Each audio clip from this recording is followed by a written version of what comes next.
বিভিন্ন ধর্মের সম্মানিত বিশিষ্ট ব্যক্তিবর্গ, নেতৃবৃন্দ, আমার প্রিয় সহকর্মীবৃন্দ এবং সাংবাদিক বন্ধুগণ, আমি আল্লাহ তাআলার শুকরিয়া আদায় করছি ফেলানিয়ার বাসন্তীদের স্মৃতি বিজড়িত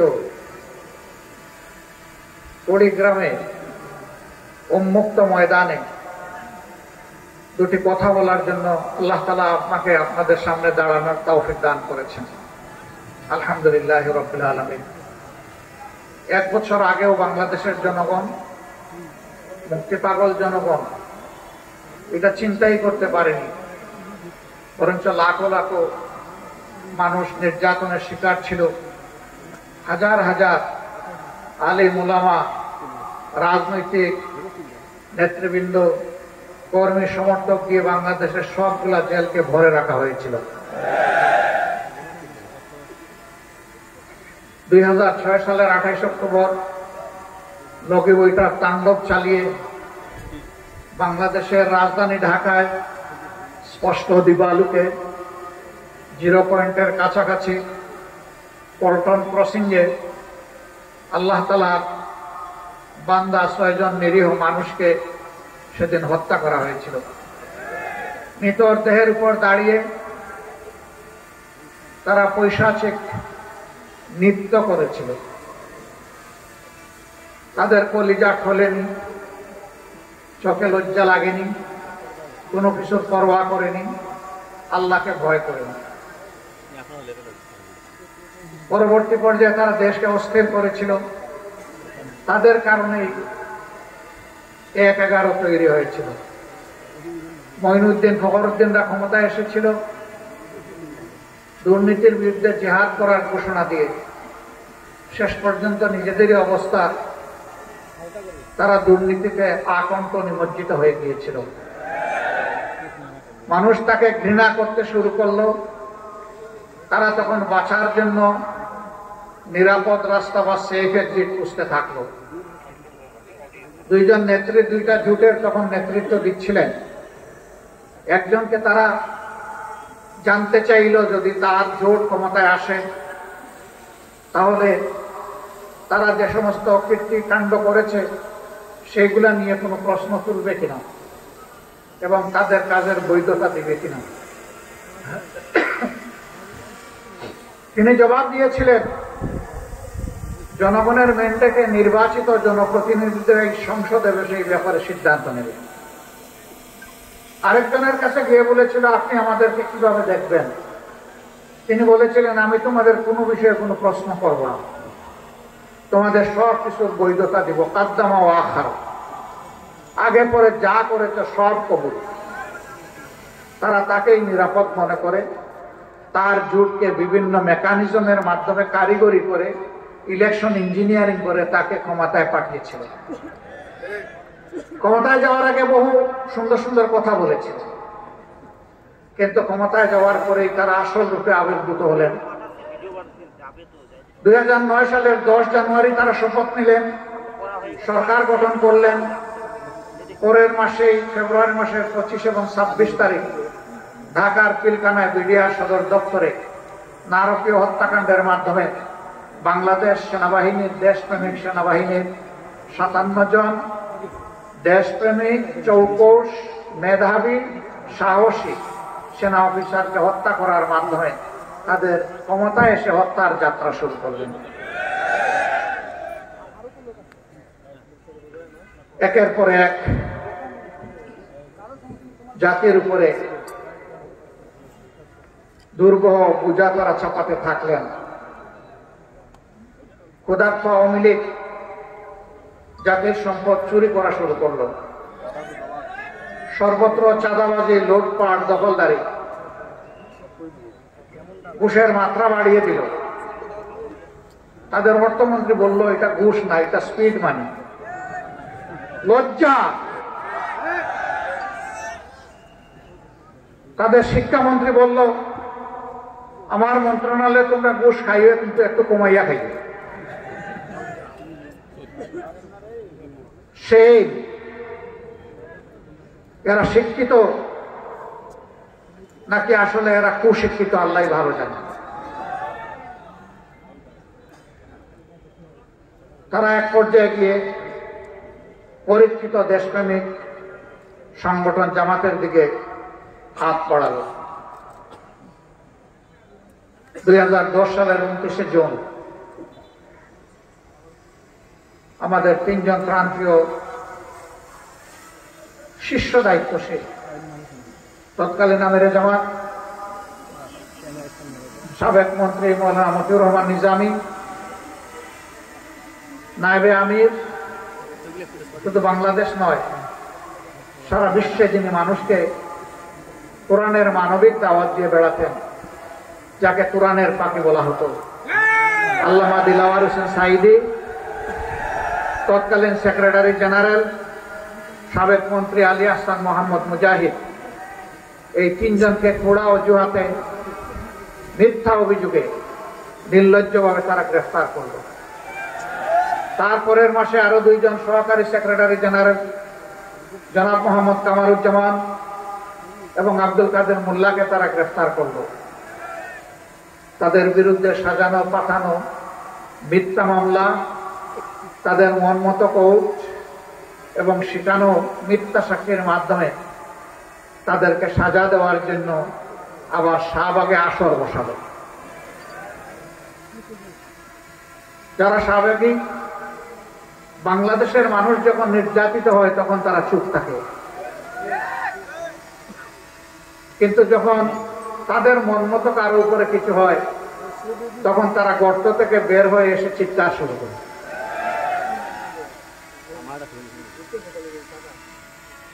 সম্মানিত ভাই ও বন্ধুগণ, তারপরে ইতিহাস সবার জানা।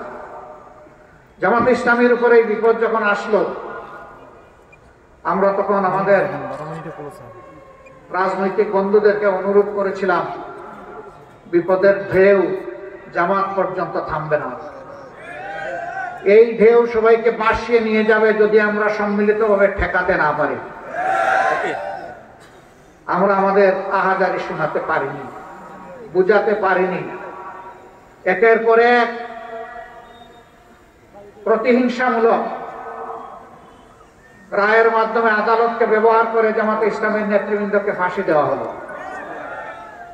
5 জনকে ফাঁসিতে ঝুলানো হলো। তাদের নিয়েও অনেক নাটক করা হলো। একবারের জন্য তারা নথি স্বীকার করেন কিনা, সরকারের কাছে ক্ষমা চান কিনা, প্রাণ ভিক্ষা চান কিনা। আলহামদুলিল্লাহ, যারা আল্লাহর জন্য মানবতার জন্য লড়াই করে তারা আল্লাহ ছাড়া কাউকে পরোয়া করে না। আল্লাহর এই বান্দারা মাথা উঁচু করে সেদিন বলেছিলেন, আমরা মাথা একটা জায়গায় নত করি, তিনি আমাদের প্রভু, তিনি আমাদের স্রষ্টা আল্লাহ রাব্বুল আলামিন। দুনিয়ার আর কোথাও এই বান্দাদের মাথা নত হবে না। মাথা তারা নত করেননি। তারা কতটা আত্মবিশ্বাসী ছিলেন। শহীদ আমিরে জামাত তার পরিবারের সদস্যদেরকে জিজ্ঞেস করছেন, আমি তো মাওলার মুলাকাতে অল্পক্ষণের মধ্যেই হাজির হব, আমার গায়ের পোশাকটা কেমন হওয়া উচিত? আমি কি লঙ্গি পরবো না পাজামা পরবো? পরিবারের সদস্যরা বলছে, পাজামাতেই মাওলার মুলাকাতে আপনাকে ভালো লাগবে। আল্লাহু আকবার। যেমন দায়িত্বশীল তেমন তার পরিবারের সদস্যরা, কালবে সালিম, প্রশান্ত আত্মা। তারা ফাঁসির তক্তার দিকে এগিয়ে চলেছেন পা পা করে। তাদের ঠোঁটও কাঁপেনি, বুকও কাঁপেনি, পাও নড়েনি, কারণ তারা নিশ্চিত ছিলেন অন্য কোনো কারণে নয়, তাদেরকে দিনের কারণে, মানবতার কারণেই হত্যা করা হচ্ছে, দেশপ্রেমের কারণেই তাদেরকে এই মূল্য দিতে হচ্ছে। যারা দেশকে ভালোবাসে, মানুষকে ভালোবাসে, মৃত্যু তাদের কাছে সকালবেলা চায়ের পেয়ালার মতো প্রিয়। প্রিয় শাহাদতকে তারা ভয় করে না, শাহাদত তাদের কাম্য। তারা সেইভাবেই ফাঁসির তক্তায় দাঁড়িয়েছিলেন, হাসতে হাসতে তারা মওলার মোলাকাতে চলে গেছে। আল্লাহ তাআলার দরবারে দোয়া করি আমাদের এই মাতার তাজ শিষ্য দায়িত্বশীল বৃন্দ সহ তাদের যত সহকর্মীদেরকে খুনিরা ফ্যাসিস্টরা হত্যা করেছে, আল্লাহ তাদের সকলকে মকবুল শহীদ হিসাবে কবুল করুন। শাহাদাতের সর্বোচ্চ মর্যাদা আল্লাহ তাদেরকে এনায়েত করুন। সম্মানিত ভাইরা, বাংলাদেশকে স্বাধীনতার পক্ষ বিপক্ষ করে টুকরা টুকরা করা হয়েছিল। কার জন্য? একটা বিভক্ত জাতি কখনো সত্যিকারের মর্যাদাবান জাতি হতে পারে না। একটা ঐক্যবদ্ধ জাতিকে এই দুনিয়ার মানুষ সম্মান করে, শ্রদ্ধা করে। তাহলে কার জন্য এই জাতিকে বিভক্ত করা হয়েছিল? আবার সমাজে ধর্মের ভিত্তিতে মেজরিটি মাইনরিটি তৈরি করা হয়েছিল। তারা যাদেরকে মাইনরিটি বলতেন, আমরা তাদেরকে মাইনরিটি বলি না, আমরা বলি তারা আমাদের ভাই। আল্লাহ তাআলা এই দেশে আমাদেরকে যেমন জন্ম দিয়েছেন, তাদেরকেও তেমন জন্ম দিয়েছেন। বাংলাদেশের সংবিধান সবাইকে ইকুয়াল রাইট দিয়েছে, অধিকার দিয়েছে। সুতরাং আমরা যেমন এদেশের গর্বিত নাগরিক, তারাও এদেশের গর্বিত এবং মর্যাদাবান নাগরিক। আমরা ভিন্ন চোখে কাউকে দেখতে চাই না। আমরা ধর্মের ভিত্তিতে বিভাজনকে মনে করি এটা শোষণের হাতিয়ার। তাই হয়েছে 53 বছর আওয়ামী লীগ যাদেরকে মাইনরিটি মাইনরিটি বলে মুখে ফেনা তুলেছে আর মায়া কান্না করেছে, আমি আল্লাহর উপর ভরসা করে বলছি, আমার বিবেকের দায়বোধের জায়গা থেকে বলছি, আজকে 10 জানুয়ারি 1972 থেকে শুরু করে আজ পর্যন্ত 2025 সালের আজকে 24শে জানুয়ারি এই দীর্ঘ পথ পরিক্রমায় বাংলাদেশে বিভিন্ন ধর্মের মানুষকে কারা জুলুম অত্যাচার করেছে, কারা তাদের জমিগুলা দখল করেছে, পিঠামাটি থেকে উচ্ছেদ করেছে, সম্পদ লুণ্ঠন করেছে, তাদের ইজ্জতে হাত দিয়েছে, এই দুষ্কৃতিকারীদের তালিকা তৈরি করে জনগণের সামনে প্রকাশ করে দেওয়া হোক। এই কাজ যারা করেছে তারা সমাজের কালো এবং কুৎসিত চেহারার মানুষ। আমার দ্বারাও যদি এই কাজ করা হয়, আমার নামও প্রকাশ করে দেওয়া হোক। বাংলাদেশের জনগণ জানো এরা কারা, এই খুনি ধোঁকাবাজ কে, এটা বাংলাদেশের মানুষকে জানতে হবে। আপনাদের এই বৃহত্তর রংপুরের পীরগঞ্জে মৎস্যপল্লীতে কয়েক বছর আগে গরু লুণ্ঠন করে কারা গরিবদের ঘর বাড়িতে আগুন ধরিয়েছিল আপনারা নিশ্চয়ই জানেন। যুবলীগ নেতার নেতৃত্বে অপকর্ম করা হয়েছিল। এইভাবে বাংলাদেশের যত জায়গায়, দিনাজপুরের সাঁওতালপল্লী, ব্রাহ্মণবাড়িয়ার অমুসলিম ভাইদের উপর হামলা, ঘর বাড়িতে লুণ্ঠন এবং অগ্নিসংযোগ, রামুতে বৌদ্ধ সম্প্রদায়ের তাদের মঠ ভাঙচুর করা, ঘর বাড়িতে হামলা এবং অগ্নিসংযোগ করা, এই সকল অপকর্মের সাথে ক্ষমতাসীন আওয়ামী লীগের দুর্বৃত্তরা জড়িত ছিল। কিন্তু আফসোসের বিষয়, যা কিছু ক্ষতি হয়, চুরি হয়, হারিয়ে যায়, কেষ্ট বেটাই দায়ী। সব কিছুর জন্য জামাতে ইসলামী দায়ী। সবার আগে জামাতে ইসলামের নাম আসে। আপনারা তার সাক্ষী। গোবিন্দগঞ্জের গাইবান্ধার সুন্দরগঞ্জের এমপি লিটন, তাকে কে বা কারা তার বাড়ির পাশে শুট করে হত্যা করল। প্রধানমন্ত্রী তৎকালীন সংসদে দাঁড়িয়ে বললেন, এই কাজ জামাত শিবির করেছে, আমার লিটনকে খুন করেছে। তাণ্ডব চালানো হলো, আমাদের নিরীহ নেতা কর্মীদেরকে গ্রেফতার করে রিমান্ডে নিয়ে শারীরিক, মানসিক, আর্থিক নির্যাতন করা হলো। আমরা বললাম যে এই ধরনের নাপাক কাপুরুষের কাজ আমরা করি না, আমরা করি নাই। তৎকালীন আইজি একই চিৎকার মারলেন, দিন শেষে কি হলো? দিন শেষে দেখা গেল এই কাজের সাথে জামাতে ইসলামের কোন ধরনের কোনো সম্পর্ক ছিল না, বরঞ্চ তাদেরই ক্ষমতার পার্টনার একজন সাবেক কর্নেল, ওই সিটে আসনে যিনি সাবেক এমপি ছিলেন, তিনি তার ভবিষ্যৎ রাস্তা পরিষ্কার করার জন্য হত্যাকারী তিনি ছিলেন। আমার সাথে তার কোর্ট গারদে দেখা হয়েছিল। আমি জানতাম না উনি সেই ব্যক্তি। দেখলাম যে অনেক লম্বা চুল রেখেছেন, লাঠি একটা হাতে নিয়েছেন, কিছু ভদ্রলোকের চেহারা, এক কোনায় বসে আছেন, আমি আরেক জায়গায় বসে আছি। ওনাকে জিজ্ঞেস করলাম যে আপনার পরিচয়?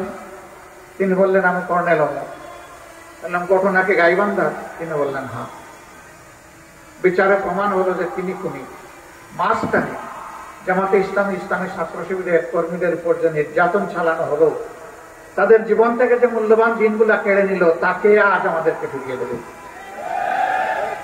এই ধরনের প্রত্যেকটা ঘটনায় আমাদেরকে দায়ী করে কথা বলা হয়। আমরা আল্লাহকে ভয় করি। যারা আল্লাহকে ভয় করে তাদের হাতে মানুষের জীবন, সম্পদ এবং ইজ্জত সম্পূর্ণ নিরাপদ। প্রমাণ বর্তমান বাংলাদেশ। 15.5 বছরের দুঃখ, ব্যথা, বেদনা, কষ্ট আমরা বুকে বহন করে বেড়াচ্ছি। কিন্তু 5 আগস্ট জাতি যখন মুক্তি পেল, আমরা বাংলাদেশের প্রিয় জনগণকে, বিশেষভাবে আমাদের সহকর্মীদের আমরা আহ্বান জানালাম, শান্ত থাকুন, ধৈর্য ধরুন, শৃঙ্খলা ফিরিয়ে আনতে নিজ নিজ জায়গা থেকে সর্বোচ্চ অবদান রাখুন। এর আগে আওয়ামী লীগ বলেছিল কোনদিন যদি ক্ষমতা থেকে তাদেরকে বিদায় নিতে হয়, তাহলে ক্ষমতা থেকে বিদায় নেওয়ার 2 দিনের মাথায় তাদের 5 লক্ষ নেতা কর্মীকে আমরা নাকি খুন করব। আমি জিজ্ঞাসা করি, তাদের নেতৃবৃন্দের দফায় দফায় এই মিথ্যা আতঙ্ক ছড়ানো তা কি বাস্তবায়িত হয়েছে? 5 লক্ষ মানুষ মারা গেছে 5 এবং 6 আগস্ট, 7 আগস্ট, সারা আগস্ট মাস জুড়ে এখন পর্যন্ত যায়নি। কারণ তারা খুনি হতে পারে, কিন্তু বাংলাদেশের মানুষ প্রিয় দেশকে, মানুষকে ভালোবাসে। এই জন্য দায়িত্বশীলতার পরিচয় দিয়েছে। খনিদের মুখে চুনকালি। এখন চিন্তা করলো আমাদেরকে জড়ানো যায় কিভাবে। বিভিন্ন ধর্মীয় সম্প্রদায়ের লোকদেরকে উস্কানি দেয়। আমাদের হিন্দু ধর্মের ভাইদেরকে উস্কানি দিয়েছিল দুর্গাপূজা পরিহার করার জন্য। আমি ধন্যবাদ জানাই সাহসিকতার সাথে যারা উস্কানি দিয়েছিল, তাদের উস্কানি ওদের মুখের উপর ছড়ে নিয়েছে। আমরা তাদেরকে বলেছিলাম আপনাদের ধর্মীয় উপাসনা আপনারা করুন, কিন্তু আমরা পাহারাদার হয়ে কোন দুর্বৃত্ত এই কাজে যাতে হস্তক্ষেপ করতে না পারে, আমরা পাহারাদারের ভূমিকা পালন করব।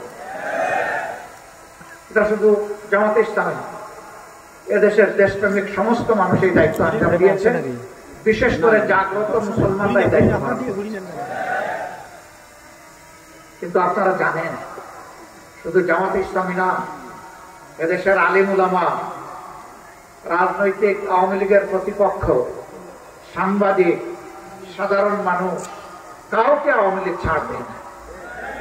জুলুমের 18 কোটি মানুষের উপর করেছে। জুলুমের অভিশাপ তাদের গাড়ে আরোপিত হচ্ছে। একজন ভাই বলেছেন রান্না করা খাবারটাও তারা খেয়ে যেতে পারলেন না। জানেন এই রান্না করা খাবার কার পয়সায় তৈরি হয়েছিল? আপনাদের পয়সায়। 18 কোটি মানুষের টাকায় তৈরি হয়েছিল।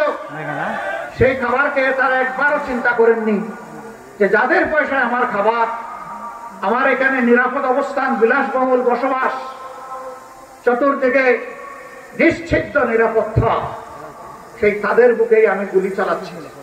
একবারও তাদের বুক কাঁপেনি, হাত কাঁপে। ক্ষমতার শেষ মুহূর্ত পর্যন্ত মানুষ খুন করে তারা ক্ষমতায় থাকতে চেয়েছে। 15.5 বছর যে তাণ্ডব চালিয়েছে, ক্ষমতার শেষ দিনে এসেও তাই করেছে। তারা ধারণা করেছিলেন ইতিপূর্বে বল প্রয়োগ করে অবৈধ ক্ষমতাকে তারা ধরে রাখতে পেরেছিলেন, এবারও বোধহয় তারা সফল হবে। কিন্তু না, আল্লাহ তাআলার ঘোষণা, কুলিল্লাহুম্মা মালিকাল মুলকি তুতিল মুলকা মান তাশাউ ওয়া তানজিউল মুলকা মিম্মান তাশাউ। আল্লাহ যাকে চান ক্ষমতা দিয়ে সুযোগ দেয়। দেখি আমার বান্দাদের প্রতি তোমরা আল্লাহু ইয়া'মুরুকুম বিল আদলি ওয়াল ইহসান, তোমরা ক্ষমতা পেলে মানুষের উপর ন্যায় বিচার করো কিনা, সদাচরণ করো কিনা, মানুষকে মানুষ হিসাবে ভালোবাসো কিনা, মানুষকে সম্মান করো কিনা। যারা এই কাজ করে আল্লাহ তাদের ক্ষমতাকে পাকাপোক্ত করে। আল্লাহ তাদেরকে সাহায্য করেন জমিন থেকে, আল্লাহ পাক সাহায্য করেন আসমান থেকে।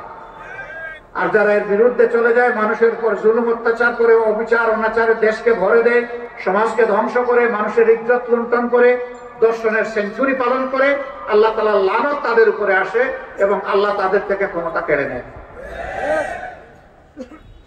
ক্ষমতা কারো ইজ্জতের বাহন হতে পারে না। ইজ্জতের বাহন হবে আপনার সৎ চরিত্র, আমানতদারিতা, মানবিক মূল্যবোধ। এই জন্য আল্লাহ বলছেন, তুইজ্জু মান তাশাউ ওয়া তুযিল্লু মান তাশাউ বিয়াদিকাল খায়র। সমস্ত কল্যাণ অকল্যাণ, ভালো মন্দ, ইজ্জত বেইজ্জতি সবকিছু আল্লাহর হাতে।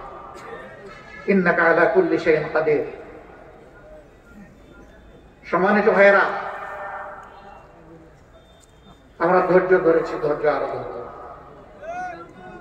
ইনশাআল্লাহ। এই দেশকে আমরা ভালোবাসি, দেশের মানুষকে ভালোবাসি। ওরা তো সব শেষ করে গেছে। উন্নয়নের নামে আমাদের সমস্ত সম্পদ চুরি করে বিদেশে নিয়ে গেছে। ওরা গেছে পরে, সম্পদ পাঠাই দিছে আগে। ওরা 2,26,000 কোটি টাকা বাংলাদেশ থেকে চুরি করে নিয়ে গেছে। সরি, 26 লক্ষ কোটি টাকা বাংলাদেশ থেকে চুরি করে নিয়ে গেছে। যদি এটাই তাদের দেশ হতো, তাহলে দেশের টাকা কেউ কি বিদেশে চুরি করে, পাচার করে, পাঠায় না। এটা ছিল তাদের জমিদারি, এখান থেকে খাজনা আদায় করবে, আর দেশ তাদের এই দেশের বাইরে। কোথায় কোথায় আমাদের হাতে টিকিট ধরাই দিত, অমুক দেশে চলে যাও, তমুক দেশে চলে যাও। তোমাদের টিকিট জাতি ঘৃণা করে প্রত্যাখ্যান করেছে, তো তোমরা বিনা টিকিটে অন্য দেশে গেলা কেন? কাজটা তো ভালো করলাম না তোমরা। এই দেশে যদি তোমাদের দেশ হয়, মাটি কামড়ে পড়ে থাকতে হবে এবং প্রমাণ করতে যে তোমরা দোষী বা নির্দোষ। তা তো পারলা না। কারণ পাপের পূজা যখন বাড়ি হয়, জাহাজ যখন ভরে যায়, তখন আর দেশের মানুষকে বিশ্বাস করতে পারে না। তাই হয়েছে। আমরা পিছনকে পিছনেই ফেলে নিতে চাই, এখন জাতির সামনে আগাতে চাই। জাতিকে সামনে আগাতে হলে এই জাতির মধ্যে সীসা ডালা প্রাচীরের ঐক্য লাগবে। আমি বিনয়ের সাথে, নিপীড়িত, নির্যাতিত 15টা বছর যাদের কর্মীরা, নেতারা জীবন দিয়েছেন, পঙ্গুত্ব বরণ করেছেন, ঘর ছাড়া বাড়ি ছাড়া হয়েছেন, বিভিন্নভাবে কষ্ট ভোগ করেছেন, অসংখ্য মামলায় দফায় দফায় জেলে গিয়েছেন, রিমান্ডে নিয়ে বেইজ্জত করা হয়েছে, কষ্ট দেওয়া হয়েছে। তাদের কাছে হাত জোড় করে বিনয়ের সাথে অনুরোধ করব, এমন কোন হঠকারী কাজ কালাম আমরা যেন কেউ না করি, যার কারণে আমাদের জাতীয় ঐক্য নষ্ট হয়। আমরা যেন কেউ চুরি চামারি না করি, চাঁদাবাজি না করি, দখল বাণিজ্য না করি, ঘুষের ভাগ না বসাই, মামলা বাণিজ্য না করি, এবং ফ্যাসিজম ফিরে আসে, ফ্যাসিস্টকে আমরা যেন কোনো ধরনের আশ্রয় প্রশ্রয় না দিই। আমরা প্রতিহিংসার পক্ষে না, কিন্তু আল্লাহ রসুল মক্কা বিজয়ের সময় মক্কার সমস্ত দুষ্কর্মকারীদেরকে ক্ষমা করে দিয়েছিলেন একটা অপরাধ ছাড়া। তিনি বলেছিলেন আজকে সাধারণ ক্ষমা ঘোষণা করা হবে, কিন্তু যারা নিরীহ মানুষকে খুন করেছে তাদের 10 বা 13 জনের নাম উল্লেখ করে বলেছিলেন এদেরকে যেখানে পাওয়া যাবে ওখানেই খুন করা হবে। খুন কখনো মাফ হয় না। আমরা বাংলাদেশে প্রত্যেকটা খুনের বিচার চাই। শুধু আমাদের নেতৃবৃন্দ না, আমাদের কর্মী না, যত মানুষ খুন করা হয়েছে অন্যায়ভাবে সবার বিচার চাই। বৃহত্তর রংপুরবাসী অনেক কারণেই আপনারা গর্বিত, অথচ আপনারা বঞ্চিত।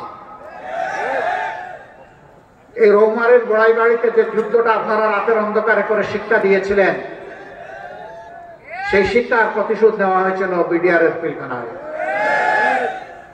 কিন্তু আপনাদের গর্বিত ইতিহাস এখনো চকচক করছে। দীর্ঘ 15.5 বছরের ফ্যাসিজমকে বিদায় করতে গিয়ে একটা মানুষ বাংলাদেশের ইতিহাসে নয়, বিশ্বের ইতিহাসে তার সোনালী নামটা লেখা হয়ে গেছে। এই সন্তানটাও বৃহত্তর রংপুরে। এর নাম কি?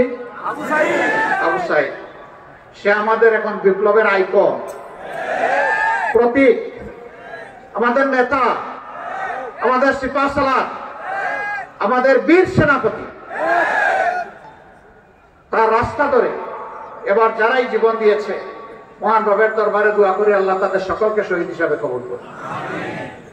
যারা পঙ্গু হয়েছে তাদেরকে আমরা যেন গর্বের সাথে সম্মান করতে পারি, শ্রদ্ধার সাথে বুকে ধারণ করতে পারি। শহীদ এবং পঙ্গু সকলের কাছে আমরা কৃতজ্ঞ, কিন্তু এই ঋণ পরিশোধ করার শক্তি এই জাতির নেই। তবে যে কারণে তারা শহীদ হয়েছে, আমরা তাদেরকে কথা দিচ্ছি আমাদের প্রিয় সংগঠনের পক্ষ থেকে, একটা করাপশন ফ্রি, দুর্নীতিমুক্ত, সুষম, বৈষম্যহীন, মানবিক বাংলাদেশ না গড়া পর্যন্ত আমাদের লড়াই অব্যাহত থাকবে ইনশাআল্লাহ। আমাদের সন্তানরা স্লোগান দিয়েছিল, এখনো দে, আবু সাইদ মুগ্ধ, শেষ হয়নি যুদ্ধ। হ্যাঁ, যুদ্ধ সেদিন শেষ হবে যেদিন মানবিক বাংলাদেশ প্রতিষ্ঠিত হবে। তার আগ পর্যন্ত এই যুদ্ধ ইনশাআল্লাহ চলবে।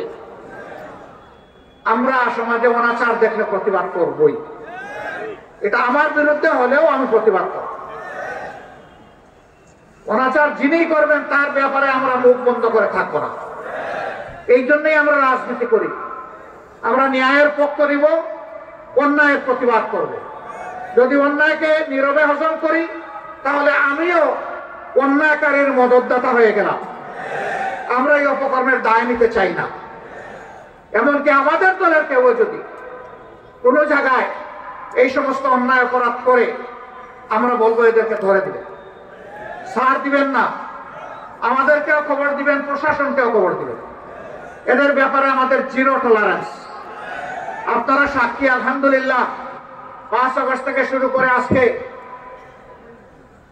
এই জানুয়ারি মাসের 24 তারিখ পর্যন্ত দীর্ঘ 6 মাসের পথ পরিক্রমায় আমাদের লোকেরা চাঁদাবাজি করে নাই, দখল বাণিজ্য করে নাই, মামলা বাণিজ্য করে নাই।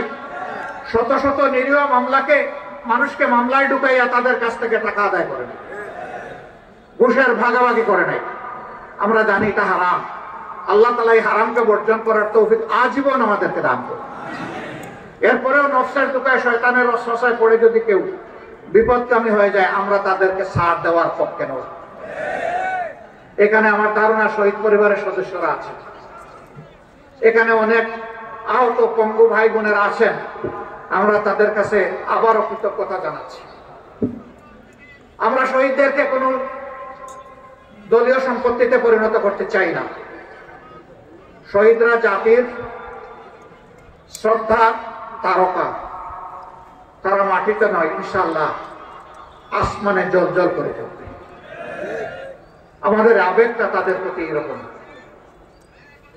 আল্লাহ তাআলা এই সম্মানবোধটা এই জাতিকে এই শহীদদের প্রতি দেওয়ার তৌফিক দান করুন। বিনয়ের সাথে বলবো, সবাইকে বলবো, মেহেরবানি করে শহীদদের আকাঙ্ক্ষার বিপরীতে যায় এমন কাজ কেউ দয়া করে করবেন না। যদি চাঁদাবাজি করেন, দখলদারি করেন, মামলা ঘুষ বাণিজ্য করেন, মানুষের উপর জুলুম করেন, তাহলে শহীদের আত্মা কষ্ট পাবে। আমাদের শহীদ বন্ধুদের আত্মায় কষ্ট দিবেন না ভাই। বন্ধু দুস্থ, আমাদের এই বিনয়ী আহ্বান আপনাদের কলিজাকে নরম করুক, আমরা দোয়া করি। কিন্তু যদি না করেন, যদি কেউ অপকর্ম অব্যাহত রাখেন, মনে রাখবেন আমাদের লড়াইও অব্যাহত থাকবে ইনশাআল্লাহ।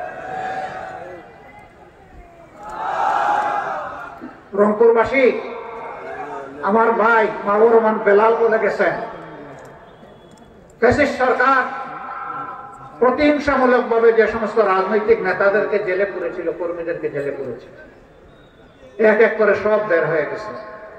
কিন্তু আমাদের দুঃখ, আমাদের ভাই, আমাদের নেতা, বাংলাদেশ জামাত ইসলামের তৎকালীন ভারপ্রাপ্ত সেক্রেটারি জেনারেল, আপনাদের প্রিয় মানুষ, প্রিয় নেতা আজহারুল ইসলাম ভাই এখনো জেলে।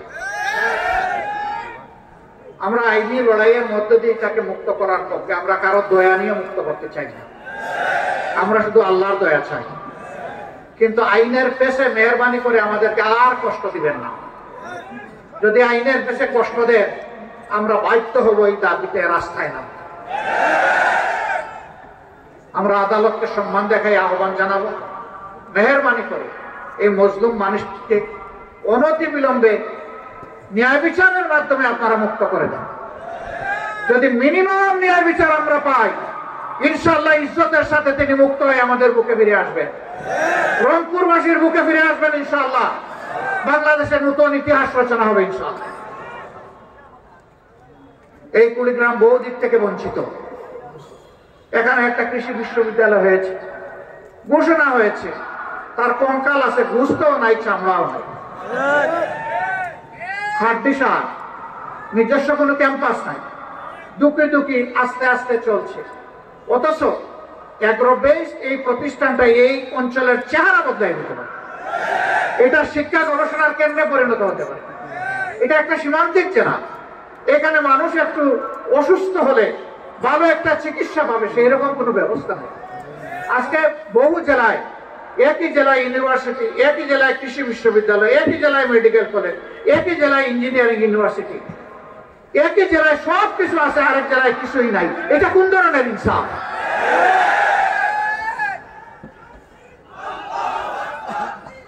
বৃষ্টি শুরু হলে ঢাকায় আমরা বসি, আমাদের বুক দুরু দুরু করে কাঁপে, আমরা আতঙ্কে থাকি, কোন সময় খবর আসবে তিস্তা পাড়ের লোকদের এই অবস্থায়, দুর্দশা সব ভাসকে নিয়ে যাচ্ছে। কেন এটা স্থায়ী সমাধান হলো না? স্বাধীনতার অর্ধ শতাব্দীর ঊর্ধ্বে চলে গেল, কিন্তু এই দুঃখ গুছানো হলো না কেন? ভোটের সময় এসে বাবা ডাকবে, আর কে পার হয়ে গেলে শালারও মর্যাদা দিবেন না। এই ধরনের দুষ্ট রাজনীতি পরিহার করতে হবে।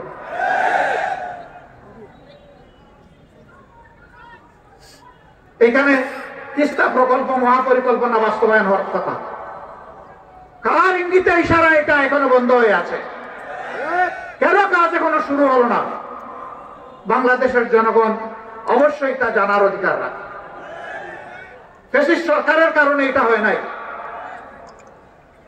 যদি সেই প্রকল্প বাস্তবায়ন হয়, তাহলে বর্ষা আসলেই আমাদের বুক আর দুরু দুরু করে কাঁপবে না।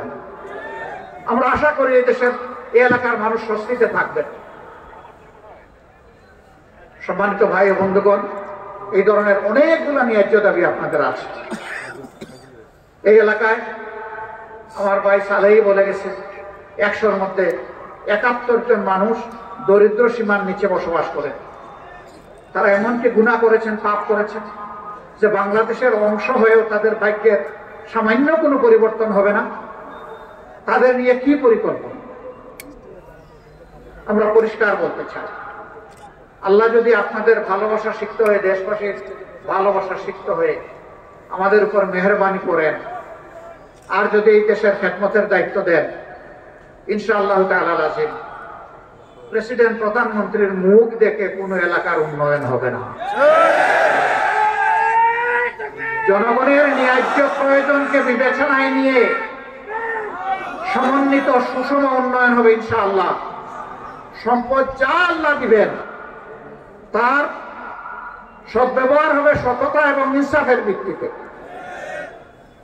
যে এলাকাগুলো এগিয়ে গিয়েছে সেই এলাকাগুলোকে একদিকে রাখা হবে, আর যে এলাকাগুলো পিছিয়ে পড়েছে তাদেরকে অগ্রাধিকার ভিত্তিতে সামনে নিয়ে আসা হবে ইনশাআল্লাহ। এটা ইনসাফের দাবি, এটাই হতে হবে। বরঞ্চ দীর্ঘদিন তাদেরকে যে বঞ্চিত করা হয়েছে এটার মাসুল হিসাবে এখানে আরো বাড়তি কিছু করা প্রয়োজন হবে। আপনারা আমাদের জন্য দোয়া করবেন। ন্যায়ের পথে, ইনসাফ কায়েমের পথে আমাদেরকে যতদিন পাবেন আমাদেরকে একটু ভালোবাসবেন, দোয়া করবেন, সাহায্য করবেন, ভুল করলে সমালোচনা করবেন। সত্যের পথে, দেশ গড়ার পথে আপনারা ইনশাআল্লাহ পাশে থাকবেন। আপনাদের বুকের বিছানায় আমাদের জন্য একটা জায়গা করে দেবেন। পারবেন তো আপনারা? এই দাওয়াত নিয়ে ঘরে ঘরে পৌঁছে যেতে হবে। ইনসাফের দাওয়াত, সাম্যের দাওয়াত, মানবিকতার দাওয়াত, দুর্নীতিমুক্ত সমাজ গড়ার দাওয়াত, কোরআনের আইন কায়েমের দাওয়াত। আসুন সেই দাওয়াত বুকে নিয়ে আমরা কুড়িগ্রামের প্রত্যেকটা ঘরে ঘরে ছড়িয়ে পড়ব। আজকে এখানে আপনারা কষ্ট করে এসেছেন, দিন ভরা রাত ভরা, শীতের একটু চাপ বেশি, সব কিছু উপেক্ষা করে আপনারা এখানে এসেছেন দুটি কথা শোনার জন্য।